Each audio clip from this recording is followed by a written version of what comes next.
یہ بتائیے، یہ ایک بڑے کرائسس کا لمحہ تھا جس وقت یہ 27ویں ترمیم سامنے آئی، 26ویں ترمیم سامنے آئی، اور اب 27ویں ترمیم کا ذکر ہو رہا. تو آپ کیا محسوس کرتے ہیں کہ جو غلطیاں تھیں وہ ساری صحیح ہو گئیں، جو بادل تھے وہ چھٹ گئے، یا ابھی بھی کرائسس آئے گا جو عدلیہ اور پارلیمنٹ کے درمیان میں جھگڑا ہے یہ چلے گا اور واقعی 27ویں ترمیم کی ضرورت پیش آئے گی؟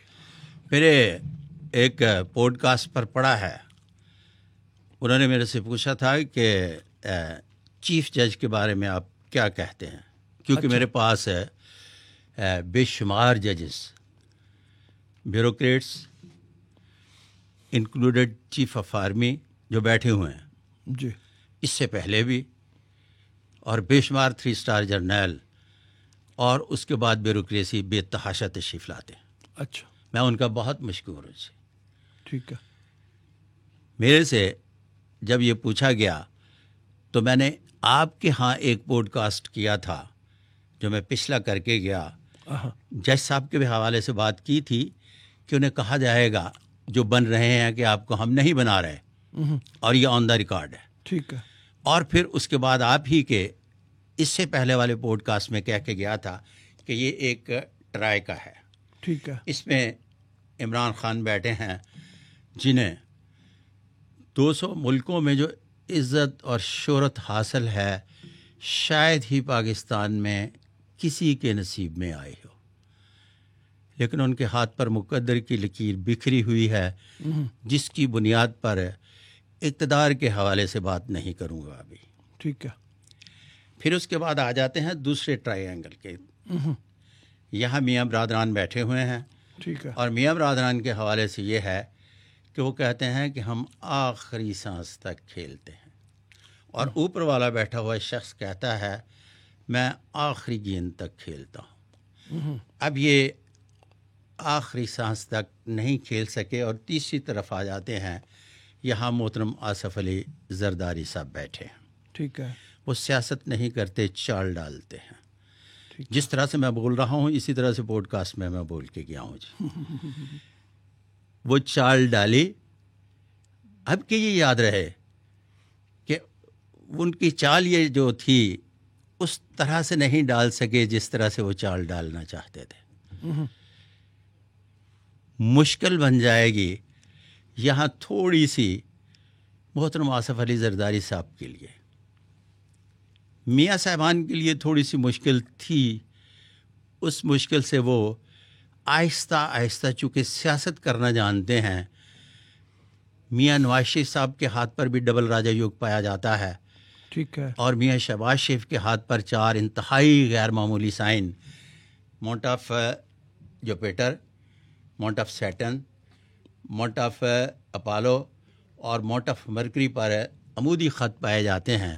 اور جس شخصیت کے ہاتھ پر بھی یہ خط پائے جائیں وہ مشکل حالات میں رہتا ہے، لیکن مشکل حالات میں رہنے کے باوجود بھی نکل جاتا ہے اور یہ کے بعد دیگرے اقتدار میں آتا رہتا ہے. اچھا. تو لہٰذا 27ویں ترمیم کی جب آپ بات کرتے ہیں تو ان شخصیات کے ہاتھ میں دیکھ چکا تو کہا جا سکتا ہے کہ مالکوں کے ہاتھ پر بھی ڈبل راجہ یوگ پایا جاتا ہے. ٹھیک ہے. مالکوں سے میری مراد تو سمجھ گئے ہوں گے آپ. جی. تو مالکوں کے ہاتھ پر بھی ڈبل راجہ یوگ پایا جاتا ہے. اس کا مطلب یہ ہے کہ اب اس ڈی سے دوسری ڈی میں گیند لے جانے کے لیے اتنی آسانی نہیں ہوگی جتنی پہلے سے آسانی موجود تھی 26ویں ترمیم سے پہلے تک. واللہ علم بالصواب. ٹھیک ہے. اب ذرا آپ نے جیسے ذکر کیا شروع میں شہباز شریف کا بھی ذکر کچھ ہو گیا، تو تھوڑا سا ذکر کر لیتے ہیں نواز شریف صاحب کا. تو اس وقت یوں محسوس ہوتا ہے جیسے ریٹائرمنٹ ہو گئی ان کی، اور اگلے جو الیکشنز آئیں گے اس وقت تک ان کی عمر کوئی 78 برس ہو جائے گی. میرے خیال میں 73 برس سے کچھ اوپر ہی ہیں وہ تھوڑا سا، تو 78-79 برس کے. تو ان کا کوئی مستقبل لگتا ہے آپ کو؟ 40 لاکھ کیے ہیں میں نے کم از کم. ٹھیک ہے. کتنے کیے ہیں سر؟ 40 لاکھ میں مجھے پوچھا گیا کہ 21 اکتوبر کو آ رہے ہیں. میں نے کہا وہ سیاست دان ہیں، موقع محل کی مناسبت دیکھیں گے اور سیاست کرنا جانتے ہیں، آئیں گے، بڑے بڑے جلسوں سے خطاب کریں گے اور واپس چلے جائیں گے. اچھا.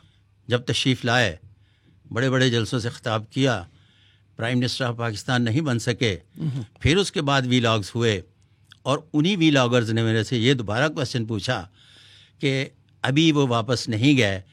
میں نے کہا صبر کریں, کیا ہوا ہے, چلے جائیں گے, اتنی بھی جلدی کس بات کی ہے. والعالم بالصواب. ٹھیک ہے, تو وہ تو گئے. جی. اب واپس نہیں آئیں گے؟ نہیں, پالیٹکس سے نہیں گئے. پالیٹکس وہ یہاں کریں یا وہاں کریں, کرتے رہیں گے.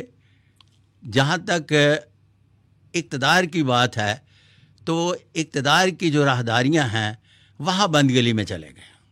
اقتدار کی راہداریوں کی بند گلی میں چلیں گے. ٹھیک ہے. اس کا مطلب ہے کہ بیٹی کے ہاتھ پہ دستے شفقت رکھیں گے, بھائی کو دلاسا دیں گے, اس سے زیادہ کا ان کا رول اب کوئی لگتا نہیں ہے. مطلب زیادہ, یا پارٹی کو تھوڑا بہت کوئی جہاں پہ کوئی لیڈرشپ کی ضرورت پیش آئے, بس اس حد تک پارٹی کی لیڈرشپ تو چلے گی نا, آپ کہہ سکتے ہیں.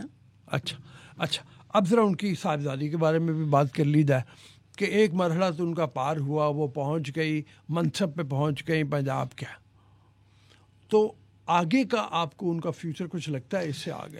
مریم نواز شریف صاحبہ کے ہاتھ پر جب یہ دیکھتے ہیں, ہاتھ تو یوں کر کے ان کی دونوں انگلیوں کے درمیان بے شمار فاصلہ بڑا ہے. ٹھیک ہے. جو اس بات کو ظاہر کرتا ہے کہ وہ بنیادی طور پر زبردست قسم کی کراؤڈ پلر ہیں. اچھا. یہ والی چوتھی انگلی کی پہلی پور جو ہے بہت باریک ہے. یہ کسی بھی ہاتھ پر ہو تو اس میں مرد ہو یا عورت, power of speak and speech عام لوگوں کی نسبت بہت زیادہ پائی جاتی ہے. ٹھیک ہے. نمبر 2, انگوٹھا ان کی لیڈرشپ کوالٹی کے ساتھ ساتھ دل دماغ کی لکیر ایک ہونے کی وجہ سے جلالی پن کو ظاہر کرتا ہے. اور جب آپ اقتدار کی بات کرتے ہیں, ایسے لوگ بنیادی طور پر ضدی طبیعت کے مالک ہوتے ہیں. پھر جو ضد کرتے ہیں اس کو اپنا گول بناتے ہیں, اور گول بنانے کے لیے کہیں سے بھی گزرنا پڑے تو وہ گزر جاتے ہیں. والعالم بالصواب. اچھا, یعنی کہیں سے بھی گزرنا پڑے تو گزر جاتے ہیں, گول بناتے ہیں. اچھا. اور پھر گزر جاتے ہیں. یہ ان کی سب سے بڑی کوالٹی ہے. دل دماغ کی ایک لکیر کا یہی خوبی ہے. یہاں میں آپ کو بتاتا چلوں کہ آپ کے پچھلے میں پوڈ کاسٹ میں کہہ کے گیا تھا کہ شاہ محمود قریشی صاحب کے ہاتھ پر دل دماغ کی ایک لکیر پائی جاتی ہے, اور اس کے بعد اللہ کی مہربانی سے زین قریشی صاحب جو ہے وہ 26 ترمیم میں بیٹھے ہوئے تھے مالکوں کے ساتھ, ادھر اپنے گروپ میں نہیں بیٹھے ہوئے تھے.